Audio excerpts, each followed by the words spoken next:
ఓం శ్రీ గురుభ్యో నమః. ఓం గం గణపతయే నమః. శివానందలహరి 22వ శ్లోకము.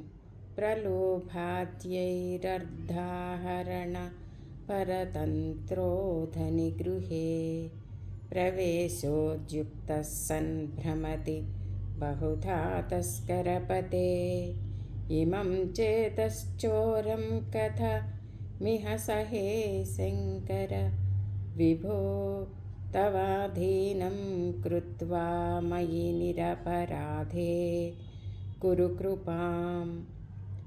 శంకర, సదాశివ, నువ్వు దొంగలకే అధిపతివైనటువంటి వాడివి. నా మనసు దురాశతో ఆశ ఎక్కువైపోయి ధనం ఎక్కువ ఉన్నటువంటి ధనవంతుల ఇళ్లలోకి దూరి అక్కడి నుంచి ధనాన్ని తీసుకోవాలని నా మనసు ధనవంతుల ఇళ్ల చుట్టూ పరిభ్రమిస్తూ ఉన్నది. శంకర, ఈ మనస్సు, ఈ చిత్తము అనేటువంటి దొంగను ఎలా అదుపులో పెట్టాలి? రకరకాలుగా పరిభ్రమిస్తున్నది, రకరకాలుగా తిరుగుతూ ఉన్నది, ఒకచోట స్థిరంగానే ఉండట్లేదు. స్వామి శంకర,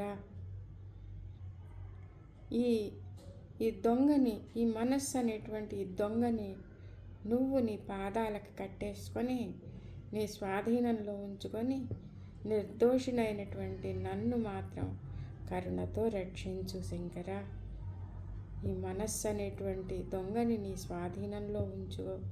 నువ్వు దొంగలకి దొంగవి కదా, కాబట్టి ఈ మనస్సు అనేటువంటి దొంగలకి అధిపతివి. దొంగలన్నింటినీ నువ్వు నీ అధీనంలోకి తెచ్చుకుంటావు కాబట్టి నువ్వు దొంగలకి దొంగవి శంకర. కాబట్టి నన్ను ఎలాగోలా ఈ మనస్సు, ఈ చిత్తచోరుణ్ణి ఎలాగైనా వాడి బారి నుంచి నన్ను రక్షించు శంకర. సదాశివ. ఓం శ్రీమాత్రే నమః.